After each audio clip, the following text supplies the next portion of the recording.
मैं कभी नहीं जानती थी कि किसी ताकतवर का एक अकेला कदम मेरी पूरी दुनिया को खाक में मिला सकता है।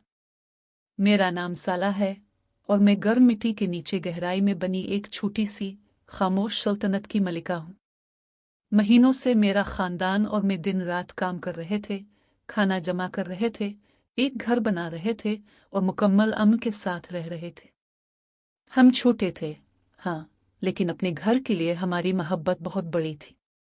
लेकिन इस दिन मुझे ये मालूम नहीं था कि जमीन की सबसे बड़ी फौज हमारी ही तरफ मार्च करती हुई आ रही है। जमीन कांपने लगी। हुआ में एक खौफनाक गरज गूंज उठी। मैंने अपने छोटे से घर से बाहर देखा और मेरा दिल टूट गया। हजारों सिपाही, घोड़े और बड़े बड़े कदम आ रहे थे। उनके लिए हम कुछ भी नहीं थे। हम पोशीदा थे। यहाँ तक कि एक ही सेकंड में सब कुछ बदल गया। वो भारी कदम ऐसे लग रहे थे जैसे हमारे अर्ध गिर्द पहाड़ टूट कर गिर रहे हों। हमारा खूबसूरत घर, हमारी सुरंगें, हमारे ख्वाब, सब कुछ मुकम्मल तौर पर तबाह होने वाला था। मैं खुद को बहुत बेबस महसूस कर रही थी। मेरे बच्चे रो रहे थे और मुझे देख रहे थे कि मैं उन्हें बचाऊं। अपनी दुनिया को अपनी आंखों के सामने बर्बाद होते देखना, जबकि आप कुछ भी ना कर सके, इंसान को अंदर से तोड़ देता है। मेरी रूह जैसे बखर गई थी। खालिस दिल शिकस्तगी के इस लम्हे में मैं जानती थी कि मुझे मजबूत होना पड़ेगा। मैं अपने खानदान को इस बेरहम तबाही के सामने बेयारो मददगार नहीं छोड़ सकती थी।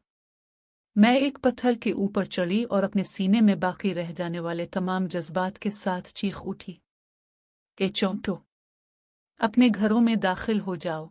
कहीं ऐसा ना हो कि सुलेमान और उनका लश्कर तुम्हें कुचल डाले और उन्हें शऊर भी ना हो। मैंने अपने आप को बदतरीन अंजाम के लिए तैयार कर लिया। मैंने अपनी आंखें बंद कर ली और इस आखिरी दिल दहला देने वाली चोट का इंतजार करने लगी जो हमारे वजूद को खत्म कर देती। लेकिन वो तबाही कभी नहीं आई।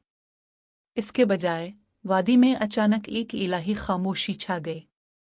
मैंने अपनी आंखें खोली और ऊपर देखा। वो देवहैकल फौज मुकम्मल तौर पर रुक चुकी थी और वहां सबसे आगे खुद बादशाह सुलेमान मौजूद थे। वो गुस्से में नहीं लग रहे थे, उनकी आंखें सरापा शफकत थीं। उन्होंने मीलों दूर से मेरी नन्ही लरजती हुई आवाज सुन ली थी। उन्होंने हमारी छोटी सी पहाड़ी की तरफ नीचे देखा और नरमी से मुस्कराया। उन्होंने अल्लाह का शुक्र अदा किया जिसने उन्हें हमारी बात समझने की सलाहियत अता की थी। फिर इनकी ताकत